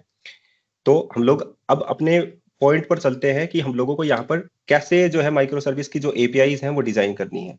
माइक्रो सर्विस की जब हम लोग, लेकिन अभी हम लोगों ने पढ़ा नहीं है, ये इंट्रोडक्टरी टाइप का वीडियो है आज का। हम लोग जो है जो स्टार्ट करने वाले हैं वो है कि पहले मैं तुम लोगों को यही बताऊंगा कि हम लोग एक एपीआई ही डिजाइन करेंगे और एपीआई के अंदर होता क्या है वो चीजें हम लोगों को सीखना है, ठीक है। तो ये इंट्रोडक्टरी टाइप का वीडियो है, तो हम लोगों को यहाँ पर सबसे पहले ये सीखना पड़ेगा कि एपीआई का टारगेट क्या होता है और एपीआई को बनाते कैसे हैं। ये मैं फास्ट फॉरवर्ड मोड में लेके चलूंगा, क्योंकि तुम लोग माइक्रो सर्विस आर्किटेक्चर पढ़ रहे हो तो बेसिकली तुम लोगों को ये तो पता ही होगा कि एपीआई क्या चीज होती है, ठीक है। फिर भी मैं बताकर चल रहा हूँ तुम लोगों को कि एपीआई तुम लोगों को बनाना कैसे है। एपीआई का जो टारगेट होता है वो होता है इसका जो फुल फॉर्म है वो है एप्लीकेशन प्रोग्रामिंग इंटरफेस। तो नाम से ही तुम लोगों का ये फेमस है, इंटरफेस का काम करता है तुम्हारे पास किसके बीच में, क्लाइंट एप्लीकेशंस के बीच में और तुम्हारे पास डेटाबेस के बीच में एक इंटरफेस का काम करता है। इसका मतलब है क्लाइंट जो भी रिक्वेस्ट देता है उसको ये एक्सेप्ट करता है। क्लाइंट ने अगर इससे कोई डिमांड की है तो वो डेटाबेस को देता है एज ए क्वेरी, डेटाबेस से एक्सेप्ट करता है कोई भी क्वेरी का रिजल्ट जो होता है और उसके बाद में रिस्पॉन्स दे देता है क्लाइंट को। तो ये जो है ये इन बिटवीन तुम्हारे पास जो क्लाइंट की इंफॉर्मेशन है उसको भी सेव नहीं करता और जो डेटाबेस ने तुम लोगों को दिया है वो उसको डायरेक्टली क्लाइंट को दे देता है। तो ये सिर्फ इसका काम क्या है, क्लाइंट की रिक्वेस्ट को गेट करना और रिस्पॉन्स देना, बस इसका काम इतना ही है। यहां से जो भी डेटा लेगा वो डोमेन का डेटा लेगा, लेकिन जो भी क्लाइंट को यहाँ पर देगा वो डोमेन का डेटा नहीं देगा। यानी कि अगर मैं बात करूं तुम्हारे पास इसकी, तो डीबी में जो भी डेटाबेस में जो भी होता है वो हमारा मॉडल होता है, लेकिन यहां पर जो भी हम लोग सर्व करेंगे क्लाइंट को वो हम लोग सर्व क्या करेंगे, डीटीओ करेंगे। कभी भी मॉडल तुम लोगों को सर्व नहीं करना है, तो हम लोग क्या सर्व करेंगे, इसको डीटीओ सर्व करेंगे, डेटा ट्रांसफर ऑब्जेक्ट वो इसको देंगे हम लोग। तो एक अगर हम लोग एक एपीआई बना रहे हैं तो हम लोगों को ये बातें ध्यान में रखनी पड़ेगी कि हमारे पास रिक्वेस्ट किस टाइप की आ रही है और हम लोगों को किस टाइप का रिस्पॉन्स उसको देना है। एपीआई का काम बस इतना ही है और कुछ भी काम एक्स्ट्रा नहीं है। ये तुम्हारे पास सबसे ज्यादा इजी टास्क है, जिसको समझ में आ गया वो बहुत आसान तरीके से किसी भी की एपीआई बना सकता है। ये तुम्हारे पास एक कंप्लीट एप्लीकेशन बहुत ज्यादा इजी है। अगर हम लोग एक एमवीसी एप्लीकेशन बनाकर चले तो उससे ये मानकर चलो तुम लोग 10x जो है वो ज्यादा इजी है तुम्हारे पास एपीआई को डिजाइन करना, क्योंकि तुम्हारा जो टारगेट होता है वो क्या होता है, अगर तुम्हारा डीबी प्रिपेयर है, तुम लोगों को डीबी समझ में आ गया, तुम लोगों को डीबी के अंदर टेबलें समझ में आ गई, तो तुम लोगों को ये पता लग कि मुझे क्या तो इसमें इन टेबलों में इंसर्ट करना है, तो वो क्लाइंट देगा तुम लोगों को। जो इंसर्ट करना होगा वो पूरा का पूरा क्लाइंट देगा, जो क्लाइंट को चाहिए है वो एज ए रिस्पॉन्स तुम लोग उसे दोगे। बस इतना ही काम करना है। इसका कोई भी लॉजिक इसके अंदर तुम लोगों को इतना इंप्लीमेंट करने की जरूरत नहीं है। सिर्फ तुम लोगों को इतना ही करना है कि डेटाबेस में मुझे क्या सेव करना है एंड फाइनली मुझे एपीआई में जो रिस्पॉन्स है क्लाइंट को वो क्या देना है। तो अगर हम लोग यहाँ पर रिक्वेस्ट और रिस्पॉन्स को समझकर चले तो हम लोगों को क्या करना है, जैसे कि कोई डेटा मेरे पास आता है सेव होने के लिए, तो वो इस फॉर्म में आता है। ये क्लाइंट जो है वो मेथड कॉल करता है, दैट वन इज पोस्ट। तो तुम्हारे पास इस एपीआई के अंदर मेथड्स होते हैं, जैसे कि एचटीटीपी गेट हो गया, पोस्ट हो गया, पुट हो गया, पैच हो गया, डिलीट हो गया, हेड हो गया, ऑप्शंस हो गया। ये तुम्हारे पास क्या होते हैं, मेथड्स होते हैं। यहाँ पर जो वो कॉल करता है that is known as end point. यहाँ पर वो एंड पॉइंट कॉल करता है, कौन, that one is your client application. Client application से डायरेक्ट कनेक्टेड होते हैं तुम्हारे पास यूजर्स, ठीक है, यानी कि ब्राउजर्स या यूजर एजेंट बोल सकते हो तुम लोग। ये तुम्हारे पास ब्राउजर होते हैं, वो डायरेक्टली किससे कनेक्ट होते हैं, तुम्हारे पास क्लाइंट एप्लीकेशन से कनेक्ट होते हैं। ये रिक्वेस्ट किसको करते हैं, एपीआई कनेक्ट करते हैं। और ये रिक्वेस्ट का जो फॉर्मेट है वो तुम्हारे पास इस तरीके से होता है, मेथड कॉल होता है, तुम्हारे पास एंड पॉइंट होता है। यहाँ पर तुम्हारा प्रोटोकॉल होता है, जो भी प्रोटोकॉल तुम लोग यूज कर रहे हो बाय डिफॉल्ट 1.1 है, लेकिन तुम लोग 2.0 3.0 भी यूज कर सकते हैं हम लोग, वो जीआरपीसी के अंदर हम लोग देखेंगे, ठीक है, प्रोटोकॉल चेंज करेंगे। नेक्स्ट में तुम्हारे पास यहाँ पर है होस्ट। एक क्लाइंट एप्लीकेशन जिस भी होस्ट को कॉल कर रही है वो उसका होस्ट एड्रेस यानी कि बेस एड्रेस तुम लोग यहाँ पर प्रीफर करते हो। अगर इसका कोई भी रिसोर्स प्रोटेक्टेड है तो हम लोग यहाँ पर ऑथोराइजेशन के लिए कुछ टोकन वगैरह यूज करते हैं या कुकीज वगैरह यूज करते हैं, वो हम लोग यहाँ पर ऑथोराइजेशन के टर्म्स में यूज करते हैं। नेक्स्ट में तुम्हारे पास तुम लोगों को यूजर एजेंट की जो डिमांड है वो क्या है, कि तुम लोगों को एप्लीकेशंस का जो रिस्पॉन्स है वो किस तरीके को चाहिए है, तो तुम लोग रिक्वेस्ट में डालते हो कुछ हेडर इन्फॉर्मेशन कि एप्लीकेशन ऑब्लिक जेसन टाइप का ही मेरे को रिजल्ट चाहिए है, तो that one is accept header. अगर तुम्हारे पास कोई टेनेंट है यानी कि मल्टी टेनेंसी अगर एप्लीकेशन है तो तुम लोग टेनेंट वगैरह भी हेडर में डालकर भेजते हो कि ये मेरी टेनेंट की इन्फॉर्मेशन है, ये मैं रिक्वेस्ट के साथ एसोसिएट कर रहा हूँ। कंटेंट टाइप तुम्हारे पास क्या होता है, जेसन होता है, जो तुम लोग यहाँ से सेंड कर रहे हो डेटाबेस में सेंड करने के लिए, यानी कि डेटाबेस में ऐड करने के लिए। उसमें क्या है, नेम में तरुण है और ईमेल में tarun@gmail.com है। तो ये जो इन्फॉर्मेशन है ये क्लाइंट देता है और एपीआई को देता है, ताकि एपीआई इस डेटा को प्रोसेस करे मॉडल में, क्योंकि ये डीटीओ की फॉर्म में है तुम्हारे पास, that one is your DTO. ये तुम्हारे पास डीटीओ है। इस डीटीओ को अगर इस डेटाबेस में सेव करना है तो ये क्या करेगा, इसको पहले मॉडल में चेंज करेगा। इस डेटा को किसमें चेंज करेगा, मॉडल में। और मॉडल में चेंज करने के बाद में यहाँ पर कहाँ पर डाल देगा, तुम्हारे पास डीबी डाल देगा। उसके बाद में एज ए रिस्पॉन्स, जो एपीआई का काम है एज ए रिस्पॉन्स, क्योंकि इसने रिक्वेस्ट को एक्सेप्ट किया है तो रिस्पॉन्स भी उसको देना है। एज ए रिस्पॉन्स जो है वो एक फॉर्मेट बनाता है। ये फॉर्मेट जो है वो तुम्हारे पास इस तरीके से होता है। हो सकता है कि तुम्हारे पास इसमें स्टेटस कोड हो, तो देखो यहाँ पर रिक्वेस्ट के टाइम अपने पास क्या था, मेथड है। ठीक है, एंड पॉइंट का यूआरएल है, that one is your URL जिसको वो कॉल कर रहा है। नेक्स्ट में तुम्हारे पास यहाँ पर बेस एड्रेस होता है, इस एपीआई का बेस एड्रेस है। कोई टोकन वगैरह है तो ठीक है, हेडर इंफॉर्मेशन है तो ठीक है, और तुम्हारे पास कोई कंटेंट है तो ठीक है। कंटेंट का टाइप अलग अलग होता है, जैसे कि मल्टी पार्ट फॉर्म डेटा भी होता है, तुम्हारे पास स्ट्रीम टाइप का भी होता है, स्ट्रिंग टाइप का भी कंटेंट होता है, ये अलग अलग टाइप के कंटेंट होते हैं। ठीक है, जानना किसमें है, तुम्हारे पास जो मैसेज होता है वो एचटीटीपी रिस्पॉन्स मैसेज में जाना है as a response. HTTP request message यानी कि ये फॉर्मेट किस में जाता है, एचटीटीपी रिक्वेस्ट मैसेज में जाता है। किसके टर्म्स में, अगर डॉटनेट के टर्म्स में बात करें तो एचटीटीपी रिक्वेस्ट मैसेज में जाता है। अगर हम लोग यहाँ पर ये जो इन्फॉर्मेशन है, अगर हम लोग यहाँ से इसको भेज रहे हैं, यानी कि क्लाइंट एप्लीकेशन को हम लोग ये इन्फॉर्मेशन भेज रहे हैं, तो एज ए रिस्पॉन्स हम लोग यहाँ से इसको भेजेंगे। ये कंटेंट टाइप क्या होगा, एप्लीकेशन ऑब्लिक जेसन।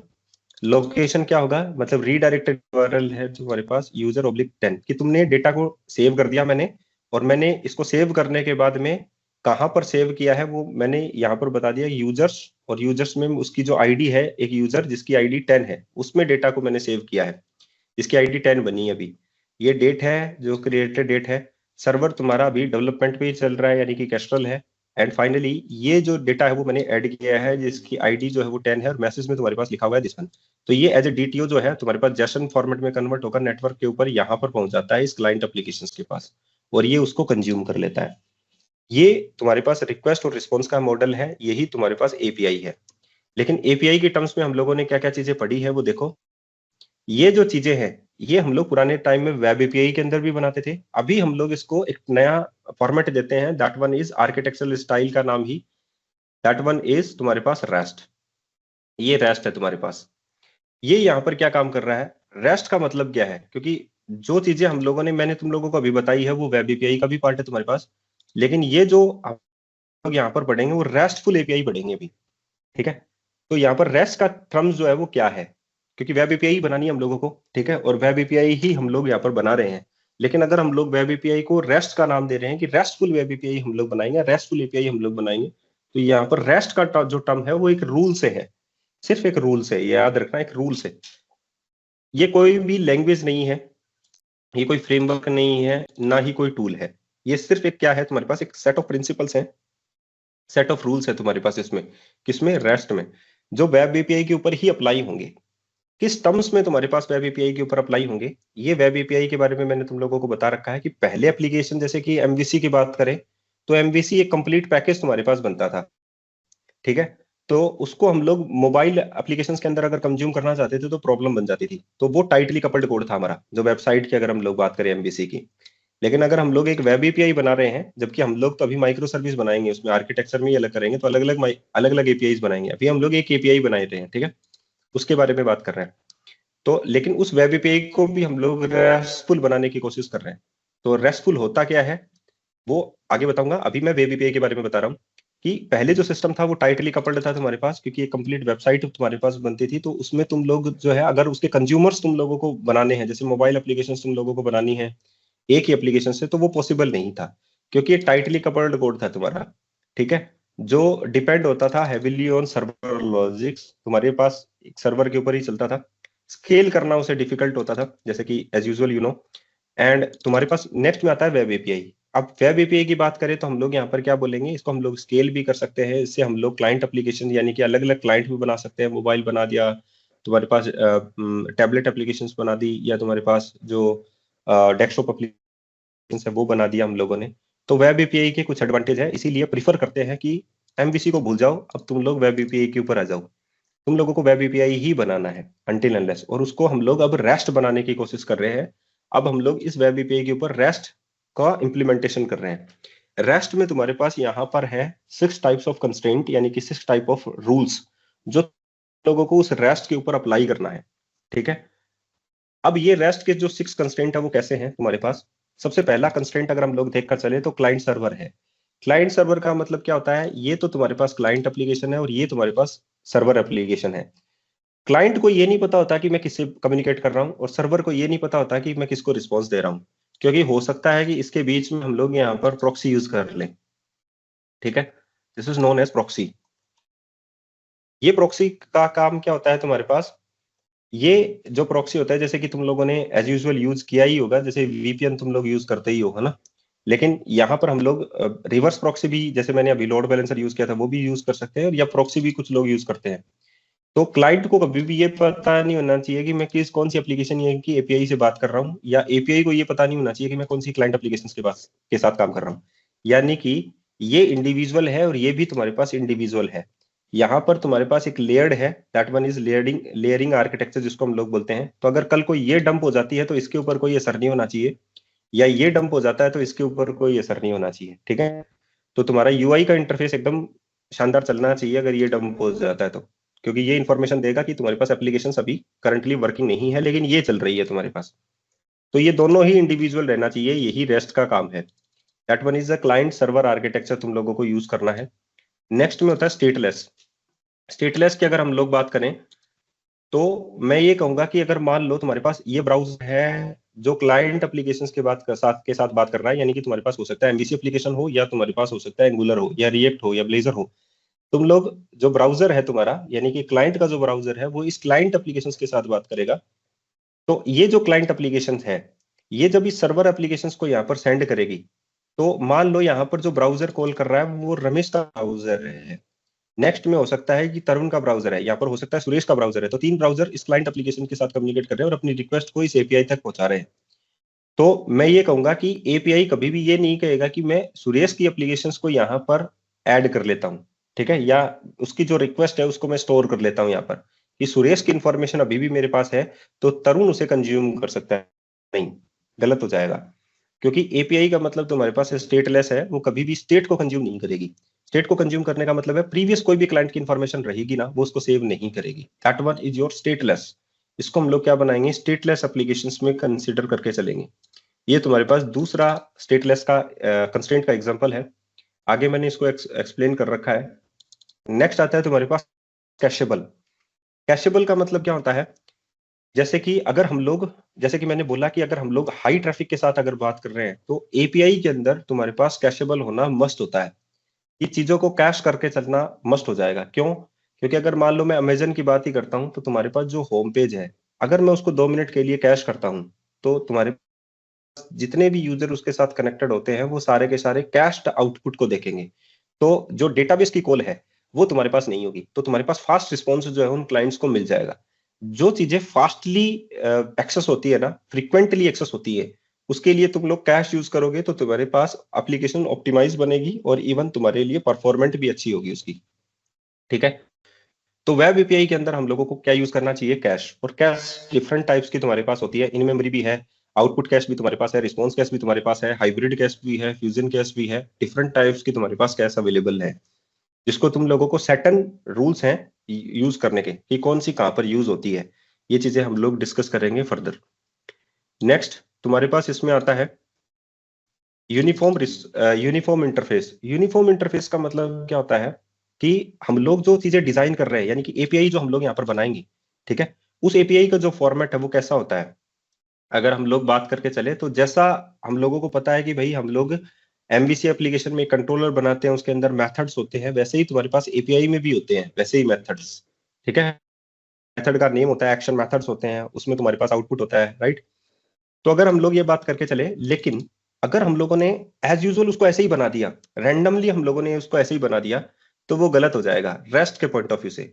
क्यों? क्योंकि रेस्ट क्या कहता है कि हर एक चीज जो एपीआई के अंदर तुम लोग डिजाइन कर रहे हो वो अपने आप में एक रिसोर्स है, और उस रिसोर्स को तुम लोग डिजाइन कर रहे हो, तुम लोग यूज कर रहे हो, तो फाइनली तुम लोगों को उसको ऑप्टिमम बनाना पड़ेगा।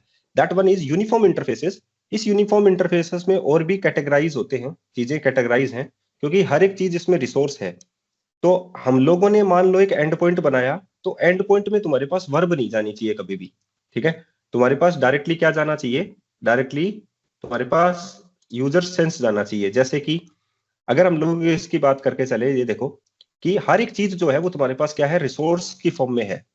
अगर तुम लोग ऑब्जेक्ट बना रहे हो वो भी एक रिसोर्स है, तुम लोग कोई डेटा एक्सेप्ट कर रहे हो वो भी रिसोर्स है, कोई सर्विस कॉल कर रहे हो वो भी एक रिसोर्स है। सब कुछ एपीआई के अंदर रिसोर्स होता है। यूजर है, प्रोडक्ट है, ऑर्डर है, इनवॉइस है, ये सारा रिसोर्स है तुम्हारे पास। और कोई यूजर इन्हीं को ही एक्सेस कर रहा होता है इंटरनेट के ऊपर। यूजर को एक्सेस करेगा, प्रोडक्ट को एक्सेस करेगा, ऑर्डर को एक्सेस करेगा, या इनवॉइस को एक्सेस करेगा।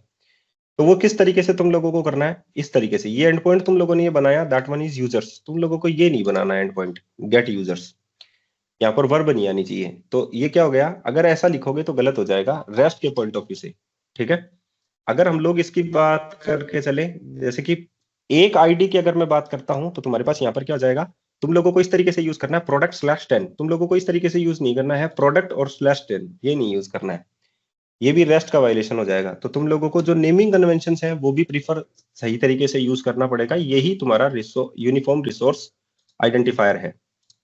जो रेस्ट कंस्ट्रेंट का नेक्स्ट वन है यूनिफॉर्म इंटरफेसेस, ठीक है। इसमें और भी बहुत सारे होते हैं, जैसे हेटवर्स भी इसी के अंदर आता है, ठीक है। रिसोर्स के बारे में, हेटवर्स का मतलब होता है कि तुम लोग जो रिस्पॉन्स दे रहे हो, यानी कि जो एपीआई जो रिस्पॉन्स दे रही है, क्योंकि हम लोग ये डिटेल में देखेंगे तो मैं उस टाइम में बताऊंगा तुम लोगों को। मैं एक सिर्फ ओवरव्यू तुम लोगों को आज बता रहा हूँ, ठीक है। अब एपीआई के अंदर जो भी हम लोग यहाँ पर रिसोर्स दे रहे हैं, तो वो जो रिसोर्स है उसके साथ हम लोग कुछ लिंक्स जो है वो भी भेज देते हैं। सिंपल जेसन ही नहीं भेजते हैं। जेसन का मतलब ये सिंपल जेसन, टाइटल चला गया, शॉर्ट डिस्क्रिप्शन चला गया, डेट चला गया, सीरीज चली गई, तुम्हारे पास सीरीज का title, poster, year, date, rating चली गई, साथ में तुम्हारे पास क्या चला जाएगा, लिंक चला जाएगा। ये हेटोअस है। Hyper media is the application of engine state, ठीक है। ये तुम्हारे पास क्या है, हेटोअस है। ये क्या कहता है कि अगर मान लो तुम्हारे पास क्लाइंट को अगर मैं ये नेक्स्ट में दे दूं, तो क्लाइंट ने मान लो तुम्हारे पास एक मूवी का इंफॉर्मेशन लेना चाहा, लेकिन मैंने साथ में उसको ये भी दे दिया कि अगर ऑथर की इंफॉर्मेशन जाननी है तो इस लिंक पर चले जाओ, तो दैट वन इज, वो तुम्हारे पास एप्लीकेशन के अंदर होना चाहिए। ये कौन कहता है, बेस्ट कहता है। ये भी इसी में आता है, यूनिफॉर्म इंटरफेसेस के अंदर ही। नेक्स्ट तुम्हारे पास इसमें आता है लेयर्ड सिस्टम। लेयर्ड सिस्टम का मतलब कहने, मैंने तुम लोगों को अभी क्लाइंट और सर्वर एप्लीकेशंस के अंदर बताया ही था। तो जो रेस्टफुल एप्लीकेशंस तुम्हारी बनेगी वो लेयर्ड के अंदर बनेगी।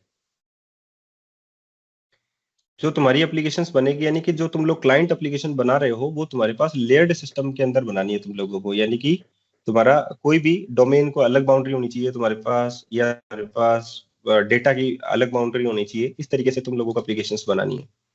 नेक्स्ट में तुम्हारे पास है code on demand. Code on demand का मतलब होता है कि तुम लोगों को जो रिस्पॉन्स भेजना है, यानी कि एपीआई साइड से जो भी तुम लोग रिस्पॉन्स भेजोगे, उसमें तुम लोग कोई जेसन फाइल भी सेंड कर सकते हो, या तुम लोग कोई पीडीएफ भी सेंड कर सकते हो। ये कोड ऑन डिमांड होता है। यानी कि अगर तुम लोगों को स्ट्रीमिंग आउटपुट देना है तो तुम लोग स्ट्रीमिंग आउटपुट भी दे सकते हो। तो ये इस टाइप का कंस्ट्रेंट होता है जो तुम लोगों को रेस्ट के अंदर यूज करना है। यानी कि एपीआई को डिजाइन करते टाइम तुम लोगों को ये सारी बातें सोचनी है, और फिर ही तुम लोगों को एक एप्लीकेशन डिजाइन करनी है। तो इसका मतलब ये नहीं होता कि जो हम लोग यहाँ पर कर रहे हैं कि ये तो बहुत ज्यादा लेंथी हो जाएगा और ओवर इंजीनियरिंग हो जाएगी अगर हम लोगों ने इतना काम कर दिया तो इसका मतलब ये होता है कि एक आदमी को ही ये नहीं होता कि सर्च सर्विस ही बनानी है। एक आदमी का ही काम नहीं होता कि उसको सर्च सर्विस भी बनानी है, कैटलॉग सर्विस भी बनानी है, कार्ट भी बनाना है और ऑर्डर भी बनाना है। एक आदमी हो सकता है कि सर्च सर्विस पे काम करे, तो दूसरा हो सकता है कैटलॉग सर्विस के ऊपर काम करे, ठीक है। तो यहाँ पर टीम्स मैनेजमेंट भी हो सकता है माइक्रो सर्विस में। यही काम टीम्स मैनेजमेंट वाला मॉड्यूलर मोनोलिथिक में भी हो सकता है। तो दोनों में एडवांटेज है तुम्हारे पास टीम्स मैनेजमेंट का, कि 10 यूजर इसके ऊपर काम कर रहे हैं, 10 यूजर इसके ऊपर काम कर रहे हैं, 10 यूजर इसके ऊपर काम कर रहे हैं। तो तुम्हारे पास ये बेनिफिट है एक एपीआई का, जिसको हम लोग यहाँ पर बनाएंगे कि ये जो चीजें मैं बता रहा हूँ, लेयर्ड सिस्टम आर्किटेक्चर, एक एपीआई एक प्रोजेक्ट की तरह ही तुम लोगों को ट्रीट करके चलना है अब, ठीक है। लेकिन हो सकता है कि वहां पर तुम्हारे पास 5 या 6 एपीआई हो या 10 एपीआई हो, लेकिन तुम लोगों को ऐसे ट्रीट करके चलना है कि एक प्रोजेक्ट ही एक यूजर को मिलता है, यानी कि एक प्रोसेस ही यूजर को मिलेगी काम करने के लिए, ठीक है। कंप्लीट प्रोजेक्ट तुम लोगों को नहीं मिलता है। अगर बात माइक्रो सर्विस आर्किटेक्चर की चल रही है, और बात जो है वो सही तरीके से चल रही है, कि अगर हम लोग एक आर्किटेक्चरल स्टाइल चूज करते टाइम 10 बार सोचे कि मेरे को यहाँ पर कौन सी आर्किटेक्चरल स्टाइल काम में लेना चाहिए, तो उसी के बेसिस पर ही टीम डिवाइड होती है, ठीक है। नेक्स्ट में तुम्हारे पास यहाँ पर आता है जो मैंने अभी तुम लोगों को समझाया था उसका कोर कॉन्सेप्ट यहाँ पर ही है। ये सारा का सारा वैसा ही है। रिप्रेजेंटेशनल जो स्टेट है वो है तुम्हारे पास।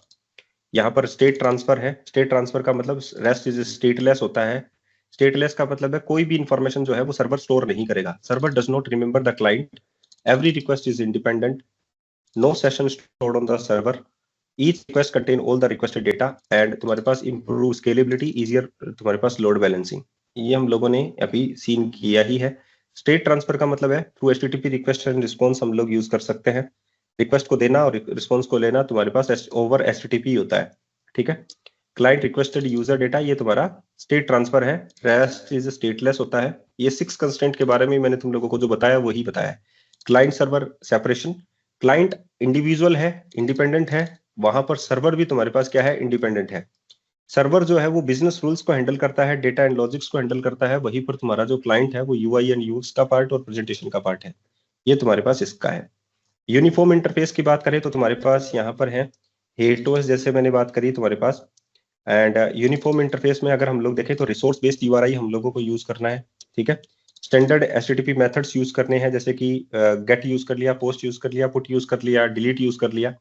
सेल्फ डिस्क्रिप्टिव मैसेज होना चाहिए। सेल्फ डिस्क्रिप्टिव मैसेज का मतलब है जो रिस्पॉन्स तुम लोग दे रहे हो उसमें अगर तुम लोगों ने कुछ लिखा है तो वो तुम लोगों का उसको सेंस में बदलना है। ऐसा नहीं है कि तुम लोगों ने सिंगल एक आईडी भेज दिया, उस आईडी का क्लाइंट क्या करेगा, तुम लोगों को सेल्फ डिस्क्रिप्टिव मैसेज होना चाहिए। वो एक ऑब्जेक्ट की फॉर्म में ही तुम लोगों को आउटपुट उसको रिस्पॉन्स जो है वो देना है। स्टेटलेस इंटरेक्शंस करना है। स्टेटलेस इंटरेक्शंस का मतलब है कोई भी यूजर के डेटा सेशन के ऊपर सेव नहीं होना चाहिए। तुम लोग चाहे JWT टोकन की हेल्प से बात करो या तुम लोग साइड कार्ड की हेल्प से बात करो, कैसे भी बात करो, लेकिन वो स्टेटलेस होना चाहिए, वो स्टेटफुल नहीं होना चाहिए, ठीक है। नेक्स्ट में अगर हम लोग बात करें HTTP मेथड्स की, तो तुम लोग यू नो वेरी वेल, तुम लोग जानते हो कि HTTP कौन कौन से मेथड्स होते हैं, जैसे कि गेट है, पोस्ट है, पुट है, पैच है, डिलीट है। जब हम लोग API डिजाइन करेंगे तो हम लोग यही जो मेथड्स हैं वही यूज करने वाले हैं। रेस्टफुल URLs है तुम्हारे पास, जैसे कि मैंने बात करी गेट यूजर्स, डिलीट प्रोडक्ट्स, ये तुम्हारे पास URL में नहीं आनी चाहिए। तुम्हारी URL में इस तरीके से URL तुम लोगों को बनाना है। एंड नेक्स्ट में तुम्हारे पास यहाँ पर है यही वही सेल्फ डिस्क्रिप्टिव मैसेज है तुम्हारे पास, जो तुम लोग यूजर को दे रहे हो उसका कोई सेंस होना चाहिए। ऐसा नहीं है कि तुम लोग रेंडमली ऐसे ही कोई डेटा जो है वो क्लाइंट को भेज रहे हो, नहीं, उसका कोई सेंस होना चाहिए। लेयर्ड सिस्टम के बारे में हम लोग बात कर चुके हैं। एंड तुम्हारे पास ये कैशेबिलिटी के बारे में भी हम लोग बात कर चुके हैं कि कैशेबिलिटी का मतलब क्या होता है। बेटर परफॉर्मेंस है, रिड्यूस सर्वर लोड है, फास्टर क्लाइंट एक्सपीरियंस तुम्हारे पास है, डेटा कैन बी कैश्ड है, और कितने टाइम के लिए तुम लोगों को करना है वो तो हम लोग कैश जब इम्प्लीमेंट करेंगे तब देखेंगे, ठीक है। तो एक टाइप ऑफ इंट्रोडक्टरी टाइप का ही वीडियो था आज का। तो कितने को समझ में आया कितने को नहीं आया वो तो बात करेंगे जब हम लोग स्टार्ट करेंगे एक API को एक प्रोजेक्ट के साथ, ठीक है। तो हम लोग जो फर्स्ट प्रोजेक्ट चूज करेंगे वो हमारा ऑप्शन प्रोजेक्ट रहेगा, जिसमें तुम्हारे पास ऑलरेडी जितने भी जो टॉपिक्स कवर करने हैं, जैसे RabbitMQ है, रेडिश है तुम्हारा, डॉकर है तुम्हारा, ये सारे के सारे उसमें कवर हो जाएंगे। लेकिन वो एक बेसिक प्रोजेक्ट है जो हम लोग लेकर चलेंगे। उसके बाद में हम लोग थोड़ा कॉम्प्लेक्सिटी इंक्रीज करेंगे, दूसरा प्रोजेक्ट करेंगे, ठीक है। किसी को कुछ पूछना है? चलो, हाँ सर, ये सर PDF भेज देंगे, PPT भेज देंगे सर? हाँ, PPT में भेजूंगा, सारी वीडियो भी मैं भेजूंगा और PPT भी मैं भेजूंगा। सर एक PPT भेजिए सर, मैं इंटरव्यू में के लिए सर देख रहा था ना, तो सही है ये API का पूरा डेफिनेशन ठीक है। REST का। सर पूछना था, हाँ, ये जो कुमार। लोड बैलेंसर है ये क्या हम कोई कोडिंग करते हैं या कोई हार्डवेयर रहता है जिसके थ्रू ये बैलेंस्ड होता है? सॉफ्टवेयर ही तो है तुम्हारे पास ये, अभी तो लोड दिखाया ही बैलेंसर मैंने। एक सॉफ्टवेयर है जो हमें बनाना पड़ता है या कुछ ऐसा ऑलरेडी बिल्ट है, नहीं, इनबिल्ट आता है? तुम्हारे पास पैकेज होता है, इसका पैकेज है तुम्हारे पास इसका। ओके, तो उसको इंस्टॉल करने से वो ऑटोमेटिकली जो भी ट्रैफिक है उसको हैंडल करता है? कॉन्फ़िगरेशन हम लोगों को करना पड़ेगा पाथ बेस पर। गेटवे और तुम्हारे पास लोड बैलेंसर अलग अलग होते हैं, ये डिस्कस करेंगे हम लोग कल। हाँ कुमार, सर तुम्हारा आवाज ये नहीं आ रही है जैसे तुम्हारी। अब आ रही है सर? हाँ हेलो, हाँ हाँ हाँ, आ रही है, बताओ। मैं हाँ हाँ, आ एक रही पूछ है। रहा हूँ सर कि ये सिंक्रोनस और एसिंक्रोनस होता है सर, तो ये जो हम पढ़ रहे हैं माइक्रो सर्विसेज, किस सिनेरियो में हम सिंक्रोनस यूज करेंगे? जैसे ये रेस्ट है हमारा सिंक्रोनस में आता है, और काफका RabbitMQ आता है नॉन एसिंक्रोनस में। तो मतलब कोई यदि इन जनरल हमसे ये पूछता है कि which scenario go for the synchronous और एसिंक्रोनस? सिंक्रोनस का मतलब ये होता है जब हम लोगों को पता हो कि हम लोगों का एक्नॉलेजमेंट क्या है, मतलब हम लोग वेट करें उस चीज के लिए कि भाई मेरा आउटपुट आना चाहिए। जैसे मान लो मैंने तुमको ट्रांसफर कर दिया 5,000 रुपए, लेकिन मेरे पास कंफर्मेशन नहीं है उस चीज का, तो मैं वेट ही करूंगा ना कि 5,000 रुपए गए या नहीं गए, या मैं ऐसे ही मैसेज छोड़ दूंगा कि जाए तो जाए, बाद में देखेंगे, ऐसा तो नहीं करूंगा। सिंक्रोनस उस चीज के लिए होता है जिसका आउटपुट तुम लोगों को चेक तुरंत करना हो, जिसकी जरूरत हो मेरे को आउटपुट की, उसकी रिस्पॉन्स की मेरे को जरूरत हो, वो सिंक्रोनस में आएगा।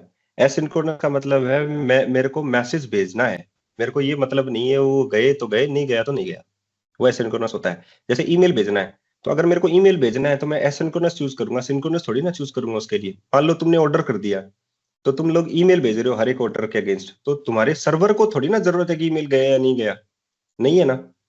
ऑर्डर सर्विस को पता होना चाहिए कि ईमेल गया गया नहीं, उसको क्या मतलब, उसने तो भेजने का काम है सिर्फ, तो वो एसिंक्रोनस होगा।